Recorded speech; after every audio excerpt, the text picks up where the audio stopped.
1982. È un pomeriggio di fine settembre. Ho 5 anni. Sono sul divano accanto ai miei genitori. L'Italia è ancora inebriata dall'euforia dei mondiali di calcio vinti quell'estate e lo schermo riflette i colori di quella gioia sui nostri volti. Poi all'improvviso lo squarcio. I programmi vengono interrotti e arrivano notizie scioccanti da un paese vicino. Immagini di corpi ammassati, gli uni sugli altri.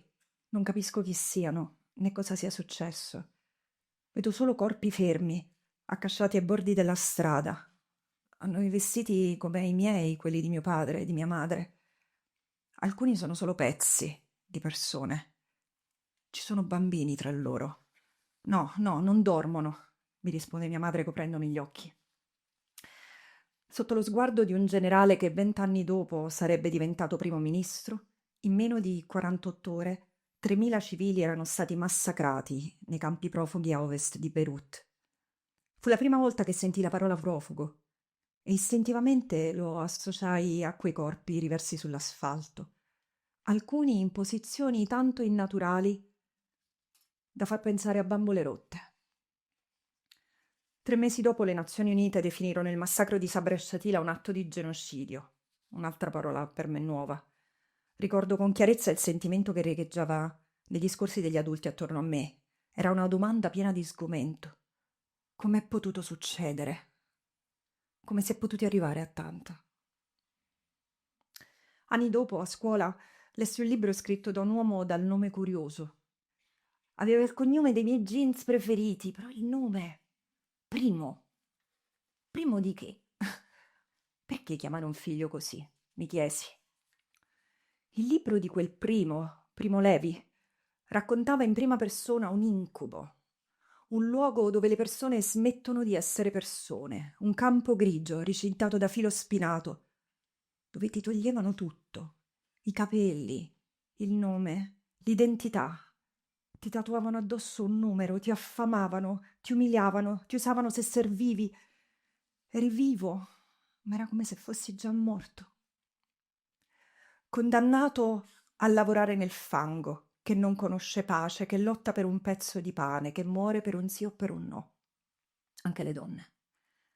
Senza capelli e senza nome, senza più forza di ricordare. Vuoti gli occhi e freddo il grembo, come una rana d'inverno, scriveva Primo Levi. Ricordo che confusa, incredula, chiesi a mio padre: «Papà, ma è tutto vero?» «Sì, Nennè, è successo davvero». Un'altra volta incontrai la parola genocidio e questa volta ne percepii l'enormità, il peso disumano, l'orrore. 6 milioni di ebrei uccisi. 8.000 erano italiani, come Primo Levi. Italiani come me. Poi c'erano 250.000 rom e sinti 250.000 disabili, migliaia di dissidenti politici. Tutti persone non conformi all'ideale di razza pura, un'idea antica, radicata, durissima a morire. Torniava graffiante quella domanda. Com'è potuto succedere? Come si è potuti arrivare a tanto? Settembre 2024. Sono a casa mia a Tunisi. Sono le 4 del pomeriggio, lo so, perché questa è l'ora in cui i miei bambini tornano da scuola e sono ancora pieni di energie. Fuori dalla finestra, mio figlio di 9 anni salta la corda, ride, mi chiama. Dall'altro lato della finestra io sono immobile, paralizzata, come trafitta da un gelo che mi ha colpito in faccia come una frusta. Sul mio portatile scorrono le immagini di una madre che corre con le braccia al cielo, urlando verso un edificio in fiamme. Là dentro sta bruciando, vivo, suo figlioletto. Quante di quelle scene ho dovuto vedere e quante di quelle prove ho poi dovuto verificare? Sono i primi di settembre. E a quel punto, in soli 11 mesi, a Gaza erano state uccise 41.000 persone. 11.000 erano bambini, una strage violenta, in un lembo di terra da anni ridotto a ghetto, scomparso dalle mappe della politica. Tutto distrutto. Case, scuole, università, ospedali, chiese, moschee, campi agricole, barchette per la pesca, interi quartieri, intere città ridotte a macerie. A migliaia, intere famiglie sono state cancellate, non metaforicamente, obliterate dal registro civile. Scienziati, musicisti, accademiche, panettieri, giornaliste, vigili urbani, personale umanitario, sterminati con bombe o proiettili dei cecchini. Per tutto questo, 2 volte in un anno, ho portato alle Nazioni Unite le prove che Israele stesse commettendo atti di genocidio e andava fermato. Tanti mi hanno creduto, altri mi hanno denigrato, mi hanno vilipeso, accusato di tutto, dall'essere sostenitrice del terrorismo ad essere antisemita. Certo, come si osa accusare l'unica democrazia del Medio Oriente di genocidio? L'esercito più morale al mondo si sta solo difendendo, sta difendendo tutti noi dalla barbarie. Loro e noi, vedete? Quella separazione razziale, etnico-religiosa, dura a morire. Il genocidio, come la stessa etimologia rivela, è la distruzione di un popolo in quanto tale. E non è un atto, è un processo lungo e continuo, anche se non sempre lineare, mai a velocità costante. E cosa costituisca il genocidio non sono le opinioni personali o i ricordi o i traumi, no, è la convenzione sul genocidio stabilita all'indomani dell'Olocausto che ha avuto luogo all'interno della Seconda Guerra Mondiale affinché i genocidi non occorressero più, affinché ci fossero i mezzi per prevenirli, per fermarli. E la legge parla chiaro: uccidere. Il mezzo non importa, che sia macete o camere a gas o tecnologie militari da XXI secolo, infliggere sofferenze psichiche o fisiche come umiliare, picchiare, torturare, stuprare anche a mezzo di oggetti e cani. Creare condizioni di vita calcolate per distruggere, per esempio lasciando la gente senza casa, cure mediche, cibo, acqua, mentre le si bombarda pure, o adottare misure volte a prevenire le nascite, come per esempio distruggere la clinica di fertilità che conservava 3.000 embrioni. Questi sono crimini in sé che costituiscono anche genocidio quando sono commessi con l'intento di distruggere un gruppo in quanto tale. Ecco cos'è un genocidio e non devi commetterlo per vederlo. Anche solo pensarlo è criminalizzato. E questi sono tutti atti invece che Israele ha già commesso a Gaza contro i palestinesi in quanto tali. Ad oggi ne ha uccisi 60.000, ma queste sono solo le morti da trauma, bombe e cecchini, perché sarebbero almeno 300.000, ci dicono gli esperti, gli altri morti, quelli per mancanza di cure, di farmaci, quelli che sono morti per sete, per infezioni, per fame, di stenti. E da 2 mesi ogni settimana questi morti non si contano nemmeno più. Arrivano immagini di bambini rinsecchiti, morenti tra le braccia di madri dal grembo vuoto, dal seno secco, come rane d'inverno. Le statistiche raggelano, ma non raccontano i nomi, i sogni, le canzoni. Una però parla chiaro. Il 70% delle vittime, da sempre, dal 12 ottobre 2023, sono sempre state donne e bambini. Non è casuale, perché questa è la demografia di Gaza e in un assalto sistematico e indiscriminato è proprio l'infanzia il primo bersaglio. Sono stati ad oggi uccisi 18.000 bambini. L'intenzione è chiara, è detta, è eseguita: cancellare la vita palestinese a partire dai bambini. Come è potuto succedere? Come si è potuti arrivare a questo? Oggi credo di saperlo, o meglio lo vedo, l'ho messo a fuoco in questi mesi lunghissimi rispondendo alla stessa domanda fattami in tante lingue da tante persone, devastate da sentimenti diversi, ma unite dal senso di impotenza. È quando si spegne la ragione che nascono i mostri, è quando si spegne l'umanità che torna il genocidio. È quando smettiamo di vedere l'altro come umano, come persona, e lo disumanizziamo a tal punto da ridurlo a un'astrazione, a una massa informe, colpevole, anonima, spersonalizzata da punire o eliminare.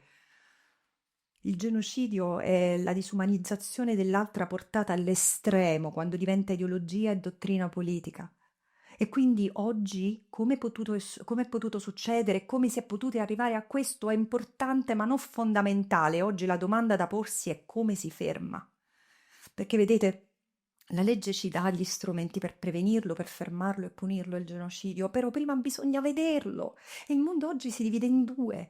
Chi questo orrore lo vede e vuole fermarlo e chi non lo vede o non lo vuole vedere, per paura, per calcolo, per interesse, per viltà. E tutto questo ci fa sentire impotenti, senza alcun potere. Torna quindi il concetto di potere. Quando parliamo di potere spesso pensiamo alla forza, al controllo, all'autorità, a qualcosa da possedere, da esercitare su qualcun altro. In questa visione il potere è una vetta, si conquista e poi da lì si domina. Questo è il potere della politica, degli stati, delle multinazionali, il potere del denaro e delle armi, il potere degli algoritmi che decidono cosa sappiamo e cosa dobbiamo pensare, anche del genocidio. E chi detiene questo tipo di potere oggi, politico, economico, mediatico, non sempre è disposto a usarlo per fermare la mostruosità in corso a Gaza. Ma è davvero tutto qui. Che ce ne facciamo noi comuni mortali di un potere così, noi che non comandiamo eserciti, noi che non gestiamo imperi, che non controlliamo capitali? E quindi qui mi chiedo se non vada messo in discussione dialetticamente il potere o questa idea di potere. È nella presa di coscienza che questo non è l'unico potere possibile, che è qui che sta il primo passo per un cambiamento radicale, di prospettiva prima e di corso poi. E io l'ho imparato a poco, assieme agli altri, appoggiandomi alle riflessioni e imparando dalle lotte di altri. E l'ho visto in questi 3 anni dispiegarsi attorno a me e in me, inciampando, scegliendo, tornando indietro per capire, c'è un altro potere. È un potere che si afferma non come sostantivo, potere su, ma come verbo, potere. Ed è potere è verbo come rivelazione, non è un traguardo da raggiungere, ma un punto da cui partire, non qualcosa che si conquista, qualcosa che si genera, non come dominio, ma come possibilità, un'energia che ci abita e ci muove, una sorta di luce interiore da alimentare per trasformare ciò che ci circonda. In questa prospettiva il potere si fa intimo, spirituale, profondamente umano e diventa capacità di scegliere ogni giorno chi vogliamo essere. Visto così, il potere acquisisce qualcosa di materno, un potere al femminile, dove per femminile non intendo che sia delle sole donne, ma l'energia femminile, quella che genera, che partorisce, che non ha bisogno di imporsi per esistere, che accoglie, che unisce, che non alza muri, ma tende le mani, che soffre le pene dell'inferno per mettere al mondo qualcosa di nuovo. Ed è quello che ci serve adesso. Questo potere come rigenerazione non vive da solo, ma anche grammaticalmente si appoggia e si intreccia ad altri e ad altro. Potere vedere, potere cambiare, potere fermare un genocidio che avviene anche col nostro supporto, con le nostre armi. Oggi, vedete, fermare il genocidio in Palestina è il banco di prova dell'umanità. E non solo come esseri umani perché l'altro siamo noi e i figli degli altri sono comunque bambini e quindi pure nostri, no, perché oggi la Palestina ci rivela tanto e troppo di quello che non va anche a casa nostra. È un termometro del passato che ritorna e della repressione in atto. E lo vediamo, la repressione non è solo in Palestina, è qui, quando la verità fa paura e si censura chi la pronuncia, quando viene licenziato un giornalista che ha osato raccontare, sospeso un docente che ha osato spiegare, denunciato un conduttore che ha osato mostrare, quando chi manifesta viene manganellato, quando viene chiamato terrorista chi invoca la libertà e antisemita chi invoca il diritto internazionale per fermare il genocidio, l'occupazione permanente e mettere fine all'apartheid. E allora sì, serve una ferma presa di coscienza, serve il nostro senso di responsabilità e una scelta attiva, serve il nostro potere di difendere insieme ciò che è giusto a partire dai nostri diritti fondamentali, quelli che ci siamo dati per noi e per gli altri, il potere di pensare, parlare, contestare, di non stare zitti, di accendere la luce in noi per attivare il potere che è in noi, perché noi siamo potere, in movimento, che si cerca e si unisce e ci permette di vedere e vederci E tutti assieme con quel potere siamo capaci di produrre il cambiamento che è necessario, perché soli possiamo vacillare, ma insieme possiamo illuminare. E se una candela da sola si spegne ad un alito di bimbo, 1000 candele fanno un incendio. Oggi abbiamo bisogno proprio dell'incendio simbolico che è il fuoco della ragione, del senno ritrovato, del logos che non distrugge ma illumina. E che incendio simbolico sia, che sia sacro e che da quelle fiamme possiamo rinascere più lucidi, più liberi, più umani.